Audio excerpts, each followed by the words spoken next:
Hello class. Welcome to class agriculture. मैं आयुष प्रकाश श्रीवास्तव आपका स्वागत करता हूँ आपके अपने चैनल पे। थर्ड क्लास हो चुकी है और हम होम रूल मूवमेंट पढ़ चुके हैं। वहाँ से हम कंटिन्यूशन करते हैं। हमारा फोर्थ एपिसोड है इंडियन नेशनल मूवमेंट का। आज क्लास में स्टार्टिंग हम करते हैं लखनऊ पैक्ट से। देखिए 1915 में होम रूल मूवमेंट के जस्ट बाद लखनऊ पैक्ट साइन होता है। लखनऊ पैक्ट काफ़ी इंपॉर्टेंट है क्योंकि आपने देखा होगा 1907 में जब इंडियन नेशनल कांग्रेस का स्प्लिट होता है मॉडरेट और एक्सट्रीमिस्ट में, तब से कांग्रेस के अंदर एक फ्रैक्शन डेवलप हो जाता है दो अलग अलग गुटों का, राइट। अब उसके बाद वो तो चल ही रहा था। 1906 में मुस्लिम लीग अलग फॉर्मेशन हो जाता है। तो मुस्लिम लीग में जो मुस्लिम्स थे या जो लोग थे उनको कहीं ना कहीं लग रहा था कि हमारे इंटरेस्ट और हमारे डेवलपमेंट के गोल्स थोड़े अलग हैं, जो कि कांग्रेस के साथ शायद मैच ना कर पाए।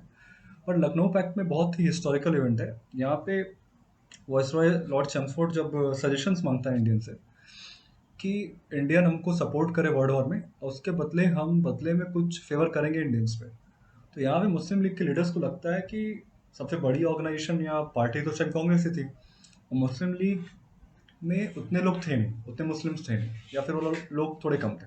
तो कहीं ना कहीं कांग्रेस थोड़ी सी हैवी पार्टी थी, उसका पड़ा ज़्यादा भारी था। और ये बात मुस्लिम लीग के लोग भी जानते थे कि जितनी वेटेज है वैल्यू शायद जितना इम्पैक्ट कांग्रेस बना पा रही है उतना शायद मुस्लिम लीग ना बना पाए। That's why the leaders of Muslim decided to merge with the Congress. तो यहाँ पे हमें समझना ये पड़ेगा कि मुस्लिम लीग और प्लस कांग्रेस दोनों यूनाइट हो जाते हैं फिर से और फेमस लखनऊ पैक्ट साइन होता है। और कांग्रेस के अंदर जो फैक्शन थे वो भी फिर से मिल जाते हैं फाइनली, एक्सट्रीमिस्ट और मॉडरेट। अब अब यूनिटी हुई एक तरह से, जैसे स्प्लिट हुआ तो ब्रिटिशर्स को हुए। अब यूनिटी हुई तो यूनिटी होने का प्रॉब्लम किसको होगी? जाहिर सी बात एक ही कॉमन एनिमी था देखा जाए तो, ब्रिटिशर्स। अब उनकी थोड़ी सी प्रॉब्लम थोड़ी सी बढ़ने लगी थी, बट प्रॉब्लम ये था कि ऑलरेडी वो वर्ल्ड वॉर वन में एंटर कर चुके थे, जो कि उसका अगर हम ईयर देखें 1914 से 1918 तक, ये वर्ल्ड वॉर वन का टाइम था। अब वर्ल्ड वॉर वन के दौरान ब्रिटिशर्स को सपोर्ट चाहिए था। हर जगह से जहाँ जहाँ उनके रिसोर्सेज थे, कॉलोनीज थे, हर जगह से आर्मी में रिक्रूटमेंट कर रहे थे, चाहते कि उनके आर्मी की स्ट्रेंथ बढ़े, उनके वेपन्स बढ़े, उनको सपोर्ट मिले, फाइनेंशियल रिसोर्सेज, सब चीज़ें। तो फिलहाल मोहम्मद अली जिन्ना और कांग्रेस, मोहम्मद अली जिन्ना लीग की ओर से आते हैं और फाइनली दोनों हिंदू मुस्लिम यूनिटी के तहत एक अच्छा काम होता है इंडियन हिस्ट्री में। सरोजिनी नायडू यहाँ पे एक टाइटल देती हैं जिन्ना को, ambassador of Hindu Muslim unity. देखिए यहाँ पे सरोजिनी नायडू ने टाइटल दिया था जिन्ना को, ambassador of Hindu Muslim unity. Alright, आगे बढ़ते हैं फिर यहाँ से। अब लखनऊ पैक्ट के सजेशन रिफॉर्म्स थे क्या? पहली चीज थी self government in India, Bharat में खुद की सरकार, ठीक है। Abolition of Indian council, Indian council का एबोलिशन हो। थर्ड चीज is separation of executive from judiciary. Executive जो लॉ को इम्प्लीमेंट कराती है वो अलग होनी चाहिए, किससे? जुडिशरी से। जो रूलिंग कर सके किसी लॉ पे या फिर कोई भी कॉन्फ्लिक्ट हो लॉज में तो उसमें वहाँ पर जजमेंट दे सके। सबसे इंपॉर्टेंट एक पॉइंट है, salary of secretary of state for Indian affairs to be paid from British coffers. यानी कि अभी तक क्या था ना, सेक्रेटरी ऑफ स्टेट की पोस्ट बनाई गई थी चार्टर एक्ट के थ्रू। अब तक वो इंडियन ट्रेजरी से या इंडियन रेवेन्यू से अपनी सैलरी को लेता था, बट यहाँ पे साफ बोल दिया गया कि अब उसको ब्रिटिश खजाने से उसको सैलरी मिलनी चाहिए, secretary of state for India को, ना कि भारतीय पैसों से। एक और पॉइंट पॉइंट आता है यहाँ पे, 1/3 representation of Muslims in central legislative assembly. Central legislative assembly में मुस्लिम्स की रिप्रेजेंटेशन 1/3, ठीक है, 1/3 होनी चाहिए। उसके बाद separate electorates for each community until a joint electorate is demand. Separate electorate होना चाहिए ना सिर्फ मुस्लिम्स के लिए बल्कि हर कम्युनिटी के लिए। हर कोई कम्युनिटी जो कि माइनॉरिटी में है या जो थोड़ी कम है उनके लिए अलग से सेपरेट इलेक्ट्रेट होना चाहिए, ऐसा लखनऊ पैक्ट में बोला गया। अब यहाँ पे देखिए स्टार्टिंग में 1906 में जब मुस्लिम लीग बनी तो उनकी शुरू से डिमांड थी कि कहीं ना कहीं थोड़ा सा हमको अलग से प्रिविलेज मिल जाए, अलग से मुस्लिम्स के कुछ कुछ फेवर मिल जाए। 1909 में मॉडलिमेंटो रिफॉर्म में ब्रिटिशर्स ने उनकी इस डिमांड को मान भी लिया, ताकि कहीं ना कहीं मैसेज जाए कि भाई दोनों के इंटरेस्ट बहुत अलग है। इंटरेस्ट, हिंदू के इंटरेस्ट और मुस्लिम्स के इंटरेस्ट दोनों बहुत अलग है, उसमें कोई समानताएं नहीं है, ताकि डिवीजन बढ़ता रहे, डिवीजन बढ़े तो अल्टीमेटली ब्रिटिशर्स का ही फायदा है। तो यहाँ पे कंबाइंडली भी सेपरेट इलेक्टेड की बात मान ली गई, ना सिर्फ मुस्लिम्स की बल्कि और कम्युनिटी के लिए भी। अगला आता है हमारा राइज ऑफ मास नेशनलिस्ट। अब यार मास नेशनलिस्ट का मतलब क्या है, मास नेशनलिज्म का मतलब क्या है? अब ब्रिटिशर्स की एक आदत थी, जब उनका काम पड़ता था थोड़ा सा वो लिबरल हो जाते थे, क्योंकि उस टाइम था कि भाई बाई फोर्स आप लोगों से खेती करा सकते हो, टैक्सेस हो सकते हो, बट आप आर्मी में रिक्रूटमेंट कर रहे हो तो कहीं ना कहीं थोड़ा कन्विंस उनको करना पड़ेगा। ब्रिटिशर्स हर बात से थोड़ी सी क्या कहते हैं, पॉलिसी थी ब्रिटिशर्स की, कैरेट एंड स्टिक, यानी काम कराने के लिए थोड़ा सा लालच दो, कैरेट दो, मान जाए तो अच्छी बात है, ना माने तो फिर स्टिक का इस्तेमाल करो। फर्स्ट वर्ल्ड वॉर में जब होता है तो इकोनॉमिक में थोड़ा सा चेंज आता है, इंडिया के भी और वर्ल्ड के भी एक शिफ्ट होता है। कैसा शिफ्ट होता है? There was a sharp price rise which increase the problems of the common people. अब ब्रिटिशर्स को तो काफ़ी ध्यान और कंसंट्रेशन वर्ल्ड वॉर में चला जाता है, यूरोप पे कंसंट्रेटेड रहता है काफ़ी हद तक, तो उससे चीज़ों जो आम सामान है, उस गुड्स और कम्युनिटी, उसके दाम काफ़ी बढ़ जाते हैं, क्योंकि आम इंडियंस को काफ़ी प्रॉब्लम हो रही थी, बहुत महंगा पड़ रहा था, उनको प्रॉब्लम हो रही थी। But at the same time जो इंडियन बिजनेसमैन थे, ट्रेडर्स इंडस्ट्रियलिस्ट थे, जैसा कि स्टील इंडस्ट्री हो गई, जूट हो गई, यहाँ पे दिया है, स्टील हो गई, कॉटन हो गई, जूट हो गई, इनके लिए थोड़ा सा एडवांटेज भी था कि इस टाइम में प्रोडक्शन बहुत तेज बढ़ा रहे थे, क्योंकि ब्रिटिशर्स कहीं ना कहीं इम्पोर्ट पे ध्यान नहीं दे रहे थे, वो अपने सामान को इंडिया लाके बेच नहीं रहे थे, बल्कि खुद उनका सारा फोकस वॉर पे चला गया। तो इंडियन बिजनेस हाउसेस को यहाँ थोड़ा सा फायदा मिलता है और टाइम अपॉर्चुनिटी मिल जाती है इंडियन बिजनेस हाउसेस को अपनी प्रोडक्शन को बढ़ाने का और अपने सेल को बढ़ाने का। थोड़ा सा सही टाइम था उनके लिए, लेकिन जो कॉमन मैन था उसके लिए चीज़ें बहुत महंगी हो रही थी at the same time, houses को थोड़ा सा फायदा था, ठीक। Reduce imports meant that the new demands was being met by Indian business houses. अब इंपोर्ट नहीं होगा तो जाहिर सी बात है किसी भी कंट्री में इंपोर्ट कम हो रहा है, तो कहीं ना कहीं जो डोमेस्टिक ट्रेडर्स हैं, डोमेस्टिक बिजनेस हाउसेज हैं, डोमेस्टिक प्रोडक्शन हो रहा है, उन पे ही जिम्मेदारी आती है कमोडिटीज़ और गुड्स की सर्विस को या उसके रेंज को पूरा करने का। तो यहाँ पे डोमेस्टिक इंडस्ट्रीज को फ़ायदा मिलता है, सही बात है।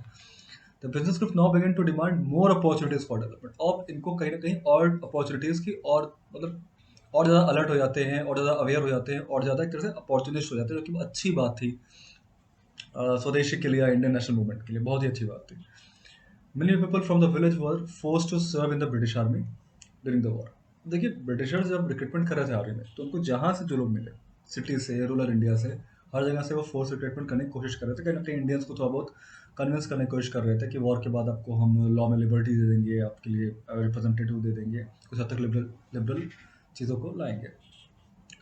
और एक फ़ायदा और हुआ इंडियंस को, जो इंडियंस सर्व करने गए ब्रिटिश आर्मी में वर्ल्ड वॉर वन में, वो बाहर जब गए यूरोप में, अलग अलग कोने में दुनिया के वर्ल्ड में, वहाँ पे उन्होंने वॉर लड़ी और वापस आए, तो काफ़ी हद तक इंडियंस ब्रिटिशर्स का माइंडसेट समझ गए कि यूरोपियन पावर्स डील कैसे करती है, उनकी स्ट्रैटेजी क्या है, उनका क्या प्लान है, एक्सपेंशन क्या है, उनकी क्या वीकनेस है, क्या स्ट्रेंथ है उनकी, जो कि बाद में जब ये वापस आते हैं तो इंडियन नेशनल मूवमेंट में काफ़ी हेल्प मिलती है इस स्कूल ऑफ थॉट को समझने के लिए, कि भाई आखिर इनकी सोच हमारी सोच में अंतर क्या है, हम क्यों मात खा जाते हैं हर जगह, क्यों ये हर जगह लीड कर रहे हैं, क्यों इनका बोलबाला वर्चस्व बढ़ रहा है पूरी दुनिया में।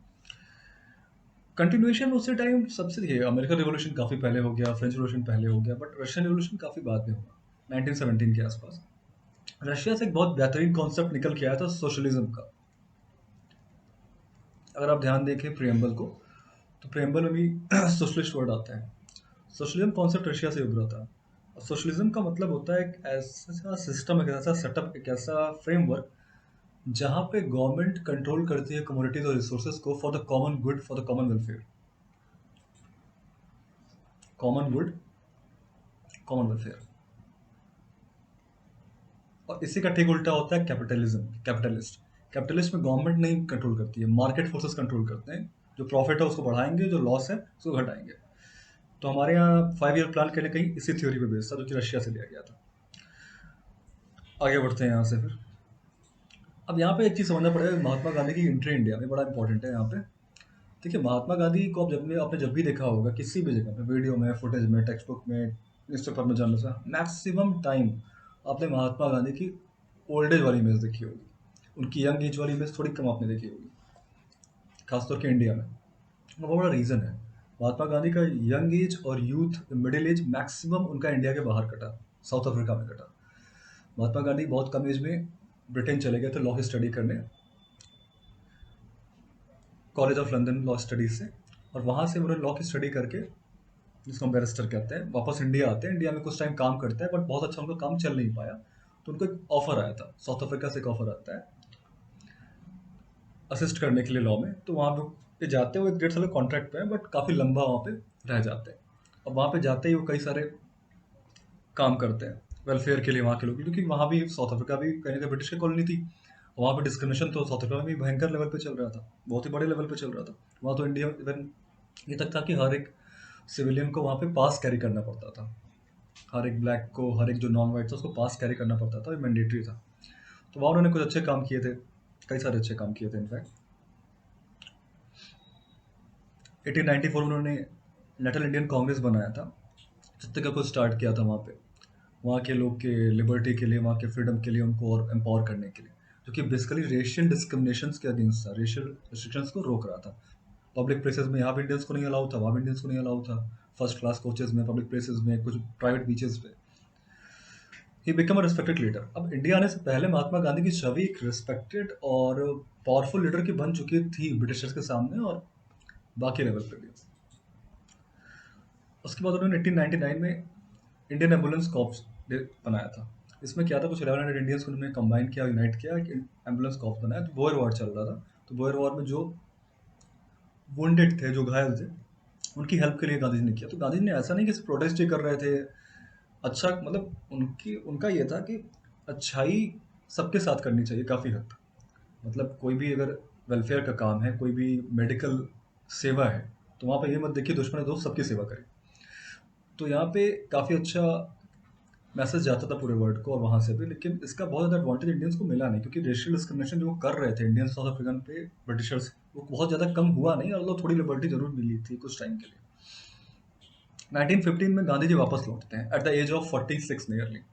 अब सोचिए 21 से नियरली निकले और 46 तक इनका टाइम मैक्सिमम बाहर ही कटा। 46 में इंडिया वापस एंटर करते हैं। इंडिया जैसे ही वापस आते हैं 9th ऑफ जैन 1915 को, फर्स्ट 1 ईयर ये इंडिया, पूरे इंडिया ट्रैवल करते हैं, पूरे इंडिया ट्रैवल करते हैं मिडिल क्लास आपके स्लीपर कोचेज में और बहुत ही आम तरीकों से, रोड्स के थ्रू, रेलवे के थ्रू इंडिया को समझने की कोशिश कर रहे थे, कि बहुत लंबा टाइम तो इनका इंडिया से बाहर ही कटा था, साउथ अफ्रीका कटा था। तो इंडिया के उस टाइम के प्रेजेंट सिचुएशन से रूबरू थे नहीं। फर्स्ट ईयर सिर्फ ट्रैवलिंग करते हैं, फिर ट्रैवलिंग करते हैं थ्रू आउट इंडिया। क्या प्रॉब्लम्स थी फार्मर्स को, ट्रेडर्स को, आम इंसान को, स्टूडेंट्स को, लॉयर्स को, मार्केट को, इकोनॉमिक क्यों क्राइसिस है, सिविलियंस को क्या प्रॉब्लम है, ये सब समझने की कोशिश कर रहे थे। उसके बाद इनके 3 बड़े बेसिक और इम्पोर्टेंट मूवमेंट है इंडिया में। इनिशियल इंडिया में आते मान ही उन्हें किया था। चंपारण सत्याग्रह में इनकी बहुत इंपॉर्टेंट भूमिका थी, वहाँ पे टैक्स को अबॉलिश कराने के लिए। खेड़ा सत्याग्रह में इनकी इंपॉर्टेंट भूमिका थी। फिर अहमदाबाद मिल स्ट्राइक में वर्कर्स के बोनस को बढ़ाने के लिए, इन सब में इनकी बहुत ही इंपॉर्टेंट भूमिका रही थी। अब यहाँ पे हम समझते हैं कि नेशनल मूवमेंट का हमने देख लिया राइस कैसे हो रहा था। महात्मा गांधी की एंट्री इंडिया में हो चुकी है। कब हुई थी एंट्री महात्मा गांधी की? 9th of Jain 1915। ये डेट बहुत इंपॉर्टेंट है, मतलब डेट क्या, ईयर ही इंपॉर्टेंट है, ईयर समझ लीजिए, लगभग समझने में आसानी होगी। एक साल में ब्रेक लिया, समझा, देखा, फिर अपना मूवमेंट चालू कर दिया। चंपारण मूवमेंट सत्याग्रह था, खेड़ा सत्याग्रह था। एक्चुअली मूवमेंट के सत्याग्रह कह सकते हैं, मूवमेंट तो काफ़ी बड़ा वर्ड हो जाता है। इसके बाद एक बहुत बड़ा चेंज आता है, रॉलेट एक्ट ब्रिटिशर्स पास कराते हैं इंडिया में। अब ये रॉलेट एक्ट क्या है, इसको हिंदी में कई बार आपने सुना होगा, अंधा कानून बात करते हैं बड़े लोग अक्सर ऐसा। British government can imprison any person with without any warrant for 2 years without trial. देखिए उस टाइम भी ये था कायदे से कि अगर किसी को आपको जेल में डालना है तो कुछ बेसिक ग्राउंड होना चाहिए, उसके बेसिस पे आपने अरेस्ट किया है, ट्रायल, पहले तो आप अरेस्ट करोगे, फिर ट्रायल चलता है मजिस्ट्रेट के सामने। अब ट्रायल चलने में मजिस्ट्रेट डिफाइन करता है ना कि आपको जेल होनी कि नहीं होनी है, तो कितने दिन, महीने या साल के लिए होनी है, जेल टर्म आपका कितने टाइम पीरियड के लिए रहेगा। बट यहाँ पे क्या था कि कोई ट्रायल नहीं, सीधे अरेस्ट करो, जेल में डालो, 2 साल तक, ना पूछना है ना बताना है, कोई भी राइट नहीं, कोई भी प्रिविलेज नहीं, कोई भी बेसिक, कोई भी लॉ का कोई मतलब ही नहीं था यहाँ पे। अब रीज़न क्या था? जब जब भारत में यूनिटी बढ़ती है, ऑर्गेनाइज्ड रिवोल्यूशन बढ़ता है, प्रोटेस्ट बढ़ता है, तब तब ब्रिटिशर्स को ऐसा लॉ लाते ही लाते हैं। 1950 में, उसके बाद जब लीग और मुस्लिम लीग और कांग्रेस जब साथ में आते हैं, यूनिटी होती है, तो उसके बाद ब्रिटिशर्स समझ गए थे कुछ ऐसा कानून लाने की ज़रूरत आ गई है। रूलर एक्ट में मेन चीज़ क्या थी? पूरे या भाई विदाउट ट्रायल आपको अरेस्ट किया जाता है 2 साल तक, और कोई इसमें कोई भी राइट नहीं था बताने का, समझाने का, ट्रायल का। पूरे देश में हड़ताल होती है, फास्टिंग होती है, सत्याग्रह होता है, भूख हड़ताल होती है। ये सब चल ही रहा था। अच्छा, होता क्या है कि इस रॉलेट एक्ट के खिलाफ बहुत इंपॉर्टेंट फ्रीडम फाइटर यहाँ पे नाम आता है, डॉक्टर सैफुद्दीन किचलू और डॉक्टर सत्यपाल। ये दोनों रॉलेट एक्ट के खिलाफ, इस अंधे कानून के खिलाफ प्रोटेस्ट कर रहे होते हैं। तो इन दोनों को अरेस्ट कर लिया जाता है। इनके अरेस्ट के बाद फिर कई सारे लोग अमृतसर पंजाब में, उस टाइम बैसाखी का फेस्टिवल भी चल रहा था, बैसाखी के फेस्टिवल के दौरान ही अमृतसर पंजाब में लोग, जलियांवाला बाग एक बहुत फेमस प्लेस है वहाँ पे लोग इकट्ठा थे, कलेक्टेड थे। इसमें कई सारे लोग थे, मेल फीमेल बच्चे। तो इसी प्रोटेस्ट में वो सब भी कहीं ना कहीं इकट्ठा थे कि हाँ, रॉलेट एक्ट सही नहीं है, गलत है, इसका विरोध होना चाहिए। अब वो क्राउड ज़रूर थी, इनोसेंट क्राउड थी उसमें, लेकिन कोई भी वेपन या किसी भी तरह का हथियार, बम, कुछ भी ऐसा नहीं लिया था उन लोगों ने। बहुत शांति से प्रोटेस्ट कर रहे थे, बहुत ही शांति से। अब यहाँ पे 30 अप्रैल 1919 इंडिया की हिस्ट्री में बहुत ही ब्लैक डे है, बहुत ही पेनफुल इवेंट रहा है, और जो कि हमेशा से एक ट्रिगरिंग फैक्टर रहा है इंडियन रेवोल्यूशन को आगे ले जाने का। जनरल डायर ने अपनी फोर्स और ट्रूप्स के साथ एंटर करता है और 3 साइड से ब्लॉक कर देता है, 3 साइड से ब्लॉक कर देता है, और जो मेन एंट्रेंस गेट था वहाँ पे ट्रूप्स को ओपन फायर के ऑर्डर दे देता है। ओपन फायर में काफ़ी लोग की डेथ हो जाती है, 1000 से ऊपर लोग मर जाते हैं, कई लोग घायल हो जाते हैं, और काफ़ी ज़्यादा लोगों में गुस्सा आता है all over India. All over India जो थोड़े बहुत ब्रिटिशर्स को सपोर्ट करते थे वो लोग भी काफ़ी गुस्से में थे, जो एलीट क्लास था, एजुकेटेड क्लास था, जो एकदम लोअर मिडिल क्लास है वो भी, जो गरीब तबका है वो भी, हर कोई बहुत ज़्यादा गुस्से में था। रविन्द्रनाथ टैगोर ने अपना टाइटल, नाइटहुड के टाइटल उसमें वापस कर देते हैं, और भी कई सारे टाइटल जो लोगों को मिलते हैं लोग वापस करते हैं, और पूरे देश में प्रोटेस्ट होता है, बहुत एंग्री प्रोटेस्ट होता है। अब जलियांवाला बाग 1919 में हो जाता है, इसके जस्ट बाद आता है खिलाफत एजिटेशन और नॉन कॉपरेशन मूवमेंट। अब खिलाफत एजिटेशन का मतलब क्या है? खिलाफत का सिंपल सा मतलब होता है किसी चीज़ के खिलाफ लड़ना, उसके किसी के विरोध में लड़ना, एक तरह से। खिलाफत किसी चीज़ का विरोध करना। किस चीज़ के विरोध की बात हो रही है? आपने सुना होगा पोप, क्रिश्चियन वर्ल्ड में जो उनके रिलीजियस हेड होते हैं, वेटिकन सिटी काफ़ी रेस्पेक्टेड और बड़ा नाम है क्रिश्चियन वर्ल्ड में। उसी तरह से उस टाइम टर्की जो था ऑटोमन एम्पायर का सेंटर हुआ करता था। उस टाइम मुस्लिम्स के जो रिलीजियस हेड थे उन्हें कैलिफ कहते थे, हिंदी में खलीफा कहते हैं, इंग्लिश में कैलिफ। तो ऑटोमन एम्पायर चल रहा था, वहाँ में सबसे पावरफुल मुस्लिम रिलीजियस लीडर रहते थे जिनकी बहुत रिस्पेक्ट थी पूरे वर्ल्ड में, मुस्लिम वर्ल्ड में। ठीक है, तो ब्रिटिशर्स ने क्या किया, एक वर्ल्ड वॉर फर्स्ट के बाद बहुत से हार्श सिटी, अब जैसे ऑटोमन एम्पायर पढ़ा होगा आपने, ऑटोमन एम्पायर भी जिस पक्ष से लड़ा वर्ल्ड वॉर में वो पक्ष हार गया। यहाँ पे शो है कि नहीं, Austria Hungary Russia attack, okay इसमें नहीं दिख रहा है। ये समझते हैं कि टर्किश खलीफा पे बहुत ही हार्श ट्रिटी ब्रिटिश साइन कराते हैं, बहुत ही हार्श और थोड़ी सी अपमानजनक ट्रिटी होती है, और एक तरह से खलीफा का पूरा पूरा पोस्ट हटा देते हैं, उनकी सारी पावर को ख़त्म कर देते हैं। तो इससे पूरे इंडिया में जो मुस्लिम उनके सेंटीमेंट में काफ़ी हर्ट होते हैं, ऑल ओवर वर्ल्ड भी। इंडिया में दो पर्सनैलिटीज़ थे, मोहम्मद अली और शौकत अली। इन्होंने खिलाफत मूवमेंट लॉन्च कर दिया इसके खिलाफ, इसके प्रोटेस्ट में, कि उनके रिलीजियस लीडर को कैसे ऐसे स्टक डाउन कर सकते हैं, सारी पावर्स को कैसे अबॉलिश कर सकते हैं। तो मुस्लिम्स ने खिलाफत मूवमेंट तो चालू कर ही दिया था अपने रिलीजियस हेड के सपोर्ट में टर्की में। गांधी जी ने देखा कि बहुत सही मूवमेंट है, बहुत सही टाइम है, इस टाइम ऑलरेडी एक प्रोटेस्ट चल रहा है, बड़ा बड़ा एजिटेशन चल रहा है, इस टाइम अगर मैं कॉपरेशन बड़ा मूवमेंट लॉन्च कर दूं तो दोनों की फोर्स यूनाइट हो जाएगी, बहुत बड़ा इम्पैक्ट क्रिएट करेगी। तो गांधी जी इस टाइम पे, गांधी जी बहुत स्मार्ट थे, सही टाइम पे सही जगह पे सही मूवमेंट लॉन्च करना, क्योंकि विजनरी थे गांधी जी, नो डाउट। अब यहाँ पे उन्होंने नॉन कॉपरेशन मूवमेंट को भी लॉन्च करते हैं गांधी जी, दोनों को एक तरह से मर्ज कर दिया जाता है, इधर खिलाफत उधर नॉन कॉपरेशन मूवमेंट, खिलाफत और इधर नॉन कॉपरेशन। एक तरह से हिंदू मुस्लिम यूनिटी को थोड़ा सा बढ़ावा मिलता है यहाँ पे, और रेजिस्टेंस तो मिल ही रहा था ब्रिटिश एम्पायर को।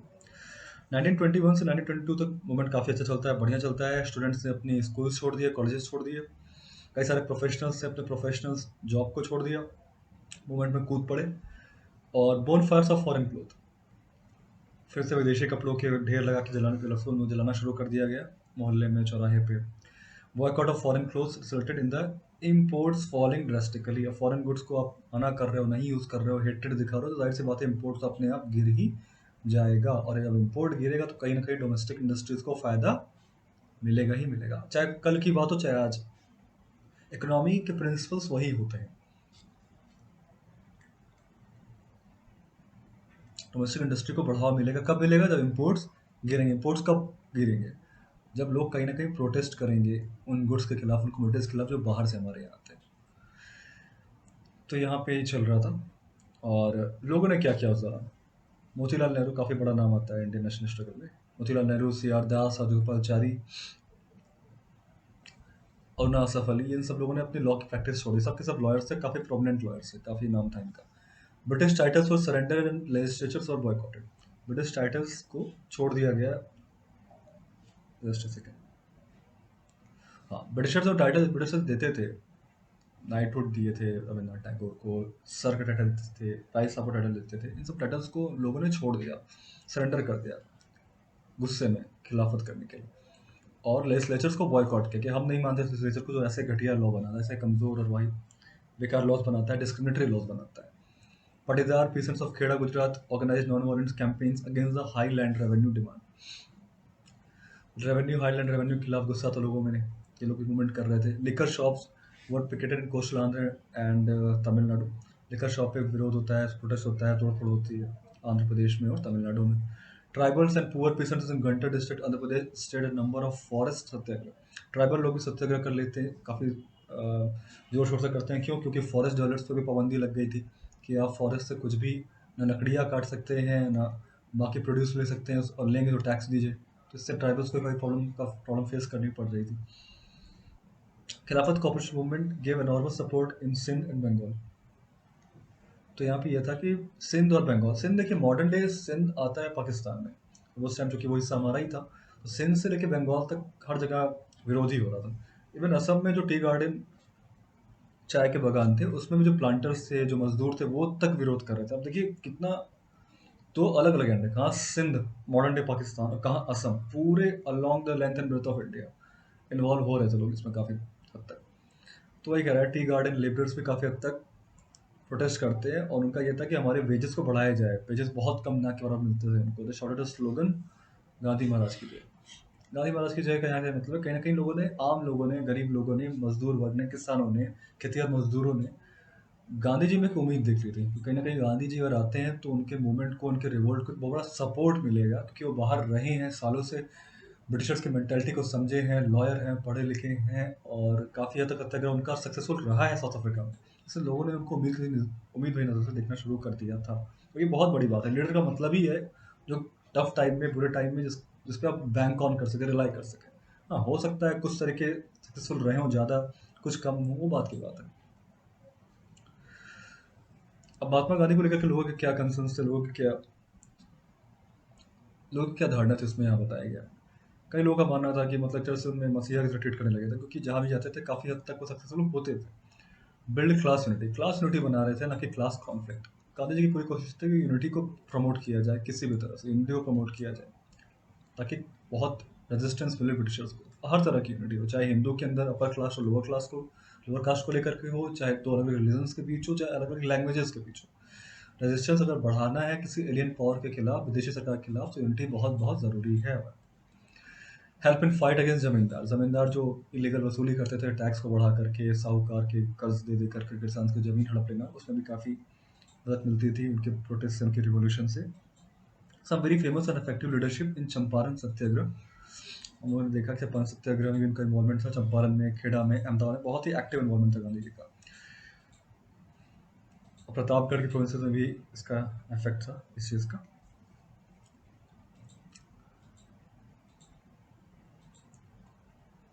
अब देखते हैं यहाँ पे थोड़ा सा कि 22 और 29 के बीच, 1922 और 1929 के बीच हुआ क्या क्या हुआ था थोड़ा सा। अब इसमें कुछ चीज़ें हम अगले सेशन में पढ़ेंगे, अगली क्लास में पढ़ेंगे, बस एक बार देख लेते हैं सीक्वेंस को। अब देखिए, नॉन कम्युनिस्ट मूवमेंट चल तो रहा था बढ़िया, अच्छा खासा चला, तो 2 साल तक चला, काफ़ी अच्छा चला। बट गांधी जी की एक बहुत मैंडेटरी उनका एक स्लोगन था, उनका एक क्लियर था उनको कि कोई मूवमेंट जो गांधी जी लॉन्च कर रहे हैं उसमें किसी भी फॉर्म का वायलेंस एक्सेप्टेबल नहीं है। जहाँ थोड़ा ही वायलेंस हो, गांधी तुरंत मूवमेंट को वापस खींच लेते थे। तो जब नॉन मूवमेंट को वापस क्यों लिया गया? प्रोटेस्टर्स प्रोटेस्ट कर रहे थे शांति से। चौरी चौरा एक जगह है, वहाँ पे प्रोटेस्टर शांति से जा रहे थे, लाइन बना के। पुलिस स्टेशन था, वहाँ पे कुछ पुलिसमैन प्रोवोक करते हैं प्रोटेस्टर्स को, और थोड़ा सा लोग प्रोवोक हो भी जाते हैं। तो लोग पुलिस वालों को काफ़ी मार देते हैं, मारपीट देते हैं, घायल कर देते हैं, और पुलिस स्टेशन को पूरे आग लगा देते हैं। उस पुलिस स्टेशन को आग लगाने से करीब 22 पुलिस वाले मर जाते हैं। 22 police man were died in that incident. उसके बाद गांधी तुरंत नॉन कम्युनिस्ट मूवमेंट को विड्रॉ कर देते हैं, तुरंत। अब काफ़ी लोग इससे थोड़ा सा नाराज़ भी थे कि इस टाइम मूवमेंट पीक पे था, प्रोटेस्ट पीक पे था, आपको विड्रॉ नहीं करना चाहिए था। बट गांधी जी के अपने अलग आइडियोलॉजीज और प्रिंसिपल्स थे उसमें, जो कि अगर आप लॉन्ग टर्म में देखेंगे सही था, क्योंकि एक बार अगर आपने वायलेंस कर दिया तो वायलेंस प्रोटेस्ट को क्रश करने में ब्रिटिशर्स को बिल्कुल टाइम लगता है। टेक्नोलॉजी में बहुत पावरफुल थे, टेक्नोलॉजी उनकी हमसे कहीं एडवांस थी। वायलेंस वाले प्रोटेस्ट बहुत लंबे नहीं टिक पाते। अब पूरी इंडियन इंडियन इंडिपेंडेंस हिस्ट्री आप पढ़िए, लॉन्ग टर्म तक ऐसे स्ट्रगल्स ही उसका भी इम्पोर्टेंस होती है, उसकी भी इम्पैक्ट है, ऐसा नहीं कि इम्पैक्ट नहीं है, बट यहाँ पे लॉन्ग टर्म उसका इम्पैक्ट नहीं बन पा रहा था। Call for constructive work in rural areas. Rural areas में कंस्ट्रक्टिव वर्क के लिए उन्होंने काफ़ी जोर दिया। Chittaranjan Das lawyer in the east Bengal. East Bengal मतलब कि मॉडर्न डे बांग्लादेश, जहाँ अभी बांग्लादेश है उसको पहले ईस्ट बंगाल कहते थे। चित्तरंजन दास और मोतीलाल नेहरू ने कहा कि यहाँ पे अब इलेक्शन लड़ना चाहिए। अब नॉन कम्युनिस्ट मूवमेंट को जब वापस खींच लिया गया तो मोतीलाल नेहरू और चित्तरंजन दास काफ़ी फेवर में थे कि भाई अब हमको भी कहीं ना कहीं पॉलिटिक्स का, लेजिस्लेचर का हिस्सा बनना चाहिए। उन्होंने डिमांड रखी भी। बट इनिशियली कांग्रेस के लोग नहीं मान रहे थे, गांधी जी के फेवर में नहीं थे इस चीज़ के। इन दोनों का मानना था, सी आर दास और नेहरू जी, मोतीलाल नेहरू जी का, कि अगर हम गवर्नमेंट का हिस्सा होंगे तो ही अपनी बात को एक हद तक मनवा सकते हैं। बाहर से प्रेशर बना के शायद हम वो ना कर पाए जो हम सिस्टम के अंदर रह के कर सकते हैं। 1920s के आसपास ही दो और पार्टीज बनती हैं, आरएसएस, राष्ट्रीय स्वयंसेवक संघ, और कम्युनिस्ट पार्टी ऑफ इंडिया, जो कि कहीं ना कहीं रशियन रिवोल्यूशन से इंस्पायर्ड थी। भगत सिंह का फेमस स्लोगन आता है इस दौरान, इनकलाब जिंदाबाद। 1927 में फिर 7 कमीशन आता है, हम लोग नेक्स्ट सेशन में पढ़ेंगे इसको। 1929 में पूर्ण स्वराज आता है। एक सेशन होता है कांग्रेस का, उसमें नेहरू जी प्रोक्लेम करते हैं स्वराज को as the chief goal. Alright students, तो यहाँ पे हम आज के सेशन को ख़त्म करते हैं। आई होप आपने पुराने सेशंस देखे होंगे, एपिसोड देखे होंगे। अगर नहीं देखे हैं तो कंटिन्यूशन में देख लीजिए, चौथा एपिसोड है, 3 एपिसोड हमारे ऑलरेडी आ चुके हैं। Thank you so much for watching the session. Stay connected on class agriculture through YouTube, Telegram and Instagram. मैं श्रीवास्तव, साइन आउट।